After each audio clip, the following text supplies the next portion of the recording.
Salut à tous, c'est Loïc, bienvenue sur Tout le PR5. Alors aujourd'hui nous sommes chez All Star Garage une nouvelle fois, donc au sud de Montargis dans le Loiret. Et aujourd'hui nous allons essayer une Jaguar XJR.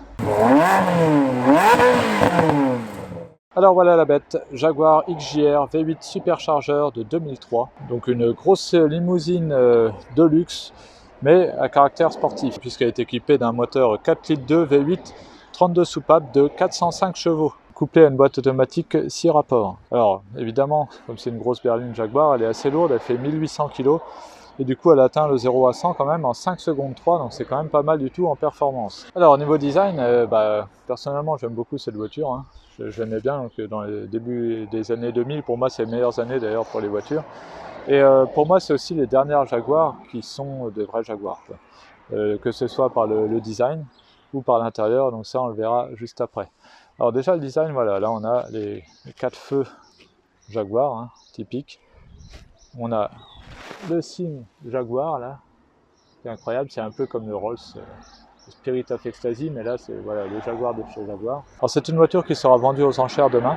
Alors vous verrez cette vidéo après la vente, donc vous savez déjà combien elle va partir. Alors on peut voir que la grille à l'avant là, elle est chromée. Après la version R a des jantes aussi spécifiques, là on peut voir aussi que voilà le petit logo superchargeur ici. On a le petit R là, pour bien distinguer. Là on peut voir qu'il y a un toit ouvrant. Et à l'arrière on a bien sûr le badge XJR. Et sur celle-ci on l'a même jusque sur le support de plaque qui est chromé, donc voilà la grande classe. Une berline voilà, qui est très très grande, hein. On peut voir qu'il y a du porte-à-faux à l'arrière. Donc un coffre qui doit être assez grand, on va regarder ça tout de suite en détail. Voilà, alors si on regarde l'intérieur maintenant, donc là voilà, c'est grand luxe, hein. Bon après c'est pas une Rolls non plus, hein. Mais voilà, donc hop, on va s'y installer, donc voilà. Alors, on peut voir que déjà il y a, alors déjà le siège électrique se ravance tout seul, bon ça c'est classique. Imitation bois a priori sur celle-ci, là on a donc la mémoire des sièges, donc avec 3 positions de mémoire. Là bon, on a tout ce qui est lève-vitre, réglage des rétroviseurs, ici c'est pour les rabattre. Après donc là on a un bouton pour passer de miles en kilomètres au niveau du compteur, donc ça c'est sympa. Après A et B, je sais pas ce que c'est, reset. Donc là on a bon, tout ce qui est anti-brouillard, ça donc c'est pour la luminosité du tableau de bord. Après on peut désactiver le SP, ça c'est pour la trappe à essence et pour ouvrir le coffre. Voilà. Après bon, on a tout ce qui est commodo standard. Après là sur le volant on a tout ce qu'il faut pour le téléphone. Ici pour tout ce qui est régulateur de vitesse. Et après, donc, si on regarde le compteur, donc il est gradué jusqu'à 260 km/h. Donc après, on a le compte tour jusqu'à 7000 tours, zone rouge à 6000 tours. Après, bon, de l'autre côté, classique, hein, on a donc le niveau d'essence et la température d'eau. Voilà, après, donc si on passe sur la console centrale, alors le petit détail que j'adore, c'est ça, donc l'horloge, qui est magnifique. Voilà, après, on a ici, alors Valette. D'accord, ça c'est, je sais pas trop ce que c'est en fait. Après, bon, on a le GPS, là on a l'audio donc pour régler tout ce qui est radio, etc. Donc la clim, bien sûr, automatique, hein. Là on a les réglages donc, pour le volume, hein, pour le son, donc lecteur CD. Après, là on a tous les boutons pour la navigation, donc bon, à l'ancienne, hein, évidemment. Bouton de fermeture de porte, feu de détresse. Donc boîte de vitesse, automatique, donc c'est pas une séquentielle, hein, c'est une vraie boîte auto. Le bouton pour mettre en mode sport, ici on peut se mettre en mode neige, on va dire, enfin voilà, dès qu'il pleut ou quoi. Le frein à main automatique, évidemment. Là après on a les portes gobelets, on a un petit rangement ici, là, avec le téléphone. Ah, ça j'adore ce genre de détail, il fait vraiment années 2000, donc le téléphone Jaguar. Après on a ici la boîte à gants, donc je sais pas pourquoi Queen, alors je vais peut-être se mettre... voilà, si je me mets comme ça. Alors d'ailleurs, est-ce que c'est les valettes là? Je sais pas ce que c'est. Bon, je sais pas pourquoi il queen. Alors je vais peut-être à démarrer. Voilà, donc là si je clique sur... je sais pas ce que c'est. Bon, alors je sais pas comment on ouvre la boîte à gants. Quand j'appuie sur Valette ou sur la boîte à gants, ça s'ouvre pas. Bon, c'est pas grave. Enfin voilà, donc pour le devant. Après, bon, ici on a le toit ouvrant, donc voilà, tout est électrique. Là, on a le petit range lunettes. Voilà, classe. Alors ça, c'est de la moquette. Hein. Et après, donc, alors c'est plastique ici. Hein. Donc c'était les Jaguars sous l'ère Ford. Donc ils ont récupéré certaines choses comme les clés de contact. Hein. Tout ça, c'est du Ford. Là, les boutons, tout ça, c'est du Ford aussi. Mais on voit quand même qu'on est dans une Jaguar. Bon, c'est de l'imitation bois, mais bon. Voilà, là, on a le petit cendrier.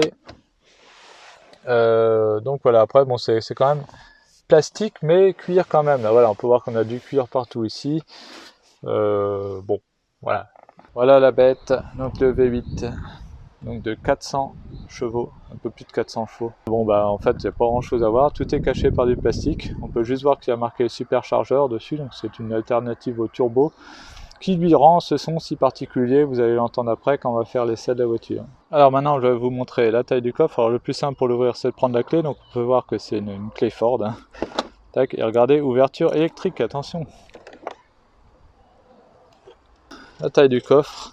Avec la moquette Jaguar, ça c'est vraiment classe. Et voilà, petite trappe à ski. Donc le coffre est assez grand, hein, ça fait un peu comme dans les américaines. Et du coup, ouverture électrique, mais fermeture également électrique. Voilà, je ne sais pas si vous avez entendu, mais elle se ferme tout seul. On a juste à la poser doucement et ça se ferme.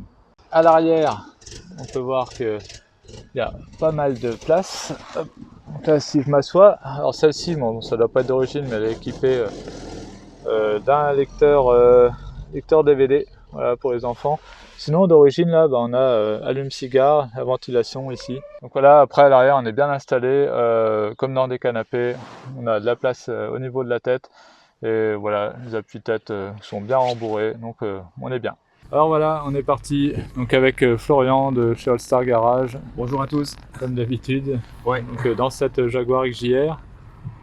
Donc une grosse berline, mais à caractère sportif. Hein. Oui, c'est une voiture qui était faite pour concurrencer les Allemandes, mais en version anglaise. Oui. C'est assez luxueuse, même si on est sur les années Ford. C'est-à-dire qu'on ressent quand même l'esprit Ford à l'intérieur de la voiture plutôt que l'esprit Jaguar. Ouais. Par contre, on a un V8 4 litres 2, 400 chevaux. La voiture ronronne bien, on l'entend bien. Oui. Et puis, à la fois très stable, puissante et extrêmement confortable et super équipée. Vraiment super équipée. Oui, j'imagine, ouais. Alors ce que Ford a apporté, qui pour moi est un petit peu négatif, c'est bon, la petite clé Ford, voilà, toute la partie GPS qui est un peu plastique. Par contre, on a encore un peu de cuir. Oui, on a du bois aussi. Ouais, c'est du vrai bois ou c'est de l'imitation? À mon avis, c'est de l'imitation. J'en suis pas sûr, mais bon, pour moi, ça fait l'effet, on va dire. En donc, plus, c'est un peu vert comme ça, c'est un peu bizarre. Donc quelque chose de. Alors il y a l'esprit british. Bien sûr, il y a un confort à l'arrière, il y a des équipements. Ouais, j'imagine. Alors c'est une voiture qui est un peu ramassée, hein. Ouais. C'est-à-dire que très large, un peu plate. Ouais. Donc avec le côté, l'esprit G6 hein, des années 80, des années 70-80. Et puis tout ce qui est équipement de bord, tout ce qui est indication, là on a tout ce qu'il faut, quoi. Ouais. Donc les sièges électriques chauffants, la boîte sport, l'anti-patinage. Ouais, donc là on est en mode sport. Là on est en mode sport, donc il suffit d'appuyer, voilà. Oui. Donc on est sur les générations de voitures. C'est plus sympa. Alors c'est une voiture avec une suspension pilotée, donc qui devient, plus on va vite, plus elle est dure. Ouais. On a eu l'occasion justement de changer toute la suspension de cette voiture à l'avant, ce qui n'était pas donné d'ailleurs parce que les amortisseurs étaient vraiment chers. Mais il y a ce côté à la fois sportif et puis en même temps extrêmement confortable. Donc là on va la laisser chauffer un petit peu, on va laisser monter en température. Pas qu'on pense à se remettre en mode sport. Non, je sais pas, ça change. Voilà, hop, elle est retombée. Ouais. Ah, on entend que ça. Ouais, il y a un beau bruit, hein. Il y a un beau bruit du V8. Ah, oui. Alors on est en supercharge, hein. C'est-à-dire que la voiture elle est boostée, hein, en plus. Hein. Ouais. Donc elle ronronne un peu, hein, on l'entend. Ouais. Alors c'est vrai que nous on est téléphone, pas... je sais pas s'il va. Ah, c'est à moi? Enfin, je pense, non, je sais pas, non, c'est rien. Non, c'est qu'il tombe pas, c'est des fois.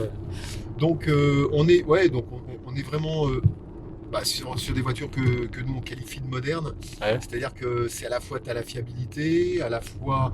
C'est fiable quand même malgré que ça soit... Parce que souvent il y a des, peut-être à tort, mais des réputations sur le Jaguar qui ne sont pas forcément fondées. Mais... Non, au contraire, les générations Ford... Ouais, du coup ça s'est amélioré. Ouais, sont très bonnes en fait. Ouais. Sont très bonnes. Le défaut de ces voitures, c'est qu'il faut vraiment, comme on est sur des voitures performantes, il faut vraiment beaucoup d'entretien.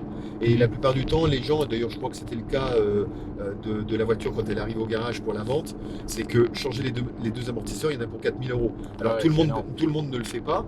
Et si on ne le fait pas, bien sûr, ça va entraîner, il y a un calculateur. Il y a un calculateur au niveau de l'assiette, donc peut-être que ça peut faire un défaut au calculateur, peut-être que derrière ça va engendrer. Si on ne les entretient pas, effectivement c'est des voitures qui se dégradent. Mais autrement, c'est des voitures bien entretenues. Celle-ci à 120 000 km, on peut le voir, elle est comme neuve. Oui, si on ouvre le capot, si on regarde, la voiture est comme neuve. Parce que ça doit être assez, enfin tout est mou entre guillemets, enfin c'est dans le luxe. Dans les tours pour que ça, faut être absolument dans les tours pour justement aller chercher le booster pour que la bagnole elle commence à s'exprimer à 5000 tours. Ouais, donc, du coup, tu peux la faire ronronner un petit peu, histoire d'eux, mais autrement. Tu entends? Ouais. Le bruit typique du superchargeur. Ça me rappelle quand j'ai essayé une Dodge Challenger. Ça faisait le même bruit. Mais bon, c'est vrai que du coup, on monte vite. Là, c'est parti. On monte vite en vitesse. Alors, elle est assez lourde, mais bon, elle a quand même des performances. Je regardais, 0 à 100, c'est en 5 secondes 3, je crois. Ouais, 5,2. Ouais, 5,2, c'est... Ouais, puis on est qu'en 2 roues motrices, donc on est quand même sur... C'est une propulsion, du coup. Ouais. Ça tient bien la route quand même, ça va.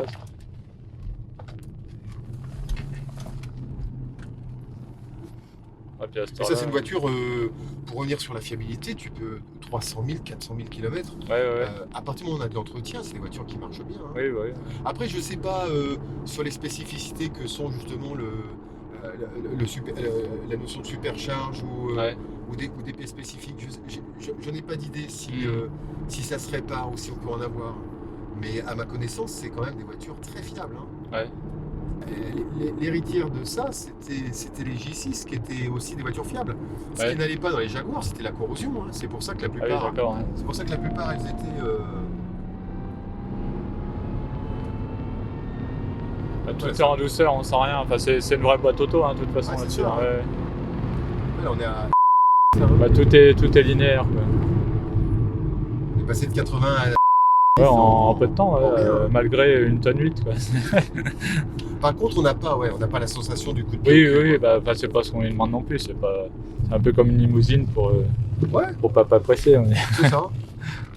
Ça fouette un tout petit peu, mais pas trop, pour que les enfants soient pas effrayés. T'as le petit autocollant Jaguar là sur la voiture. Ouais, j'ai vu ça là. C'est d'origine ça je peux pas te dire. J'ai essayé une Porsche là il y a la semaine dernière et il y avait aussi des autocollants Porsche dessus sur le rétroviseur. Je peux pas te dire. Ça freine aussi très fort, c'est des disques en 330. Ouais, ça freine très fort. Moi je trouve que c'est un bon compromis cette voiture pour quelqu'un qui veut pas forcément une voiture ancienne qui elle a quand même certains défauts au niveau de la fiabilité.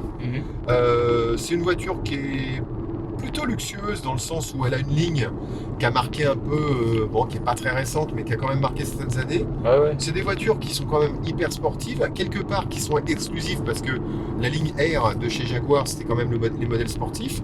Donc c'est un compromis qui est entre l'ancienne et puis la voiture moderne récente, tout en ayant des performances qui, quelque part, sont largement suffisantes pour rouler. En fait. Ça se voit. Tu vois là, c'est... Et je trouve que ça peut être un bon compromis, sachant que de l'autre côté, on n'a pas encore un statut vraiment voiture exclusive ou rayon timer. Et puis on n'est pas dans les grandes Jaguars, quoi.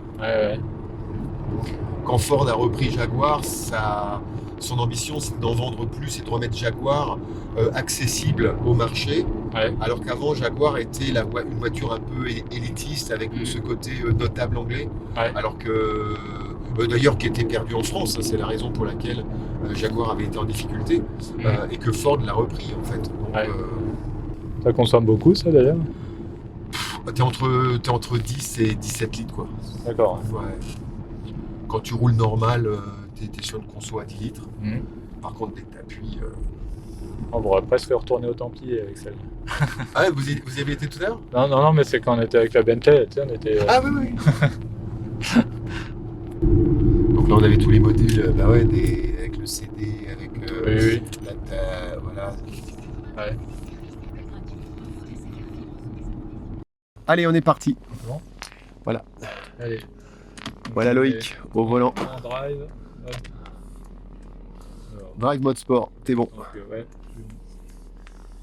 D'ailleurs, c'est quoi là, le 2, 3, 4, 5 là, en fait, c'est que tu as des positions, c'est ça. Tu as des positions où tu peux bloquer la voiture, notamment pour éviter les passages de vitesse, notamment sur les côtes ou en montagne.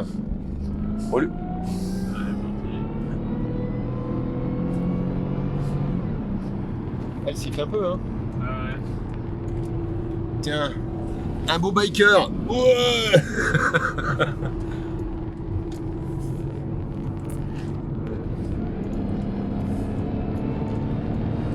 On sent quand même qu'elle est lourde, mais ça y va. Là, ça y va un petit peu, ouais. C'est vrai que c'est tout souple à conduire, c'est les premières impressions que ça me donne.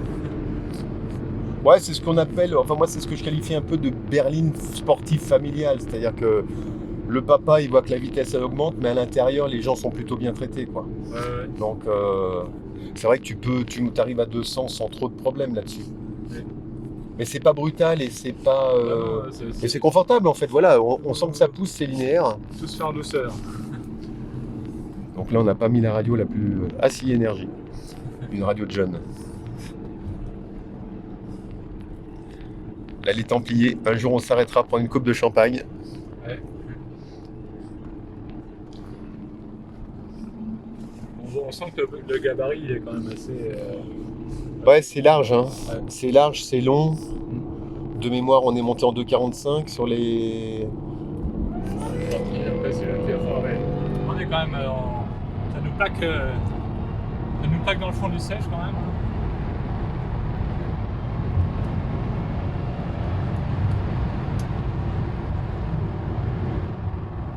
J'aime bien le bruit du superchargeur. Ouais, c'est marrant. Hein. Ouais. C'est un autre turbo en fait. C'est une autre façon. Ouais, ça siffle pas autant. Ouais.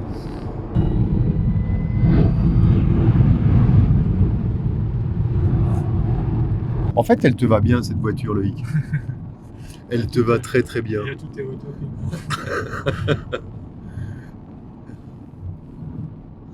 Il faut peut-être un peu jeune quand même.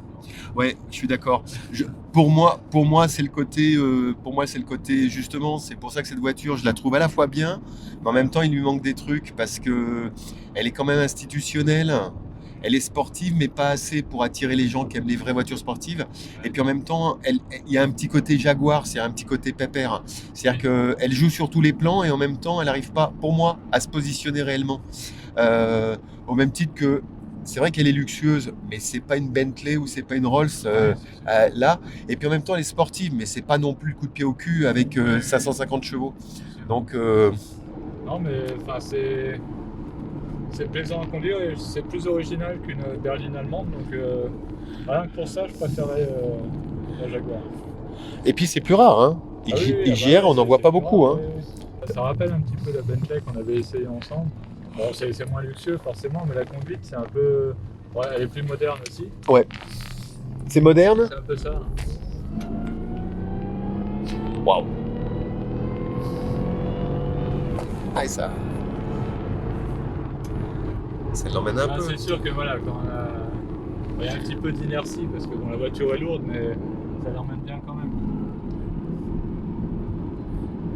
Tu vois le superchargeur. Ouais, et puis bon, 400 chevaux, hein, ça rigole pas. Oui, bah, c'est autant que la Ferrari, bon, c'est plus lourd. Hein. Il y a quelques... 400 kilos de plus.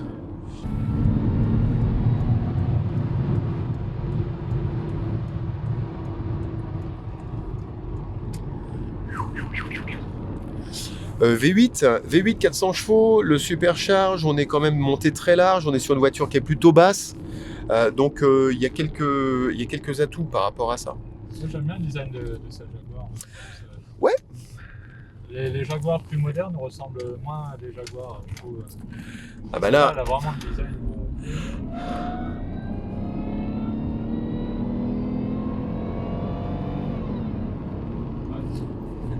Là, les dernières Jaguars, ils ont été carrément chassés sur les terres d'Aston Martin, sur les terres des voitures hyper luxe. Jaguar était une marque de notables anglais, mais c'était quand même une marque, je ne vais pas dire grand public, mais c'était quand même une marque très diffusée en Angleterre. Sur les dernières années, ils ont essayé de se repositionner depuis qu'ils sont Tata. Ah bah tiens, notre client là, avec sa 203. Ils ont essayé de se repositionner sur le côté un petit peu élite et puis voiture chère. Ils ont probablement eu raison. Hein.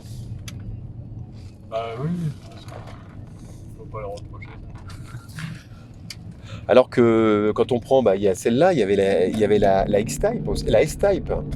Oui. Il y avait la S-Type qui était à la fois un concentré d'équipement, mais en même temps qui était un gros gabarit. À l'intérieur, il n'y avait pas de place. C'était une espèce de salon roulant, mais qui avait très peu d'espace.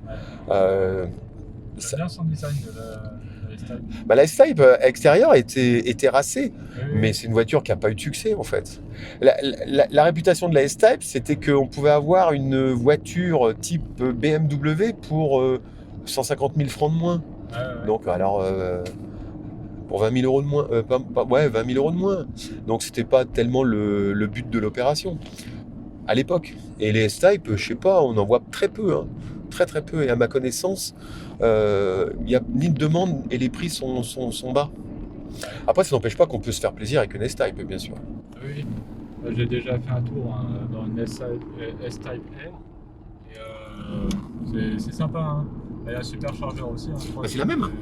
C'est la même gamme. Ça pousse bien. Hein. C'est peut-être plus léger que celle-là d'ailleurs, je pense. Parce que bon, elle est un peu plus petite. Et j'avais été agréablement surpris. Ça reste GT, mais c'est une pseudo berline. Par contre, t'as pas l'espace. Hein. Oui, dans la S-Type, les sièges sont super épais. C'est un peu plus spacieux. Et on est bien installé, comme dans des canapés là, pratiquement. C'est vrai qu'on sent que c'est une voiture de luxe.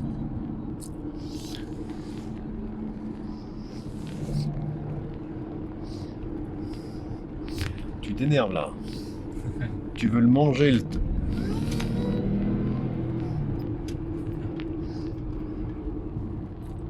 J'ai pas regardé combien elle s'est clenchée, mais... Aux alentours de 2005, j'ai l'impression.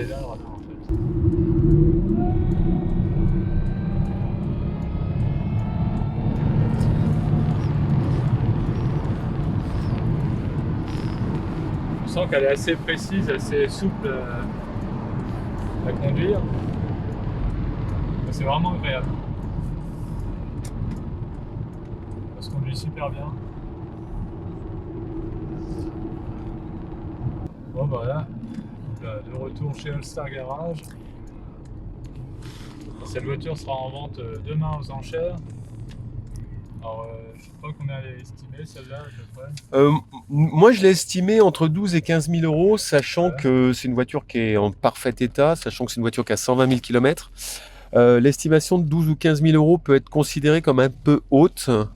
Le prix de réserve est inférieur à ça. Le prix de réserve est inférieur. Néanmoins, je pense que c'est une voiture qui pourrait... Pour moi, sa valeur, c'est 13 000 euros. Voilà, pour moi, la valeur de cette voiture, c'est 13 000 euros. Donc, on verra demain quels sont les résultats de... Eh bien, bravo Loïc, merci beaucoup, oui, c'était super. Ah, ça va, c'était facile. Bon, et bien voilà pour cet essai de la Jaguar XJR de 2003, donc ici chez All-Star Garage. Alors merci encore à Florian, hein, comme d'habitude, pour cet essai, c'est vraiment sympa de sa part. Donc si vous avez aimé cette vidéo, eh bien n'hésitez pas à mettre un pouce bleu, n'hésitez pas aussi à vous abonner et activer la petite cloche, comme ça vous serez au courant dès que je mets une nouvelle vidéo. On se retrouve à très bientôt dans toute berzingue, allez salut!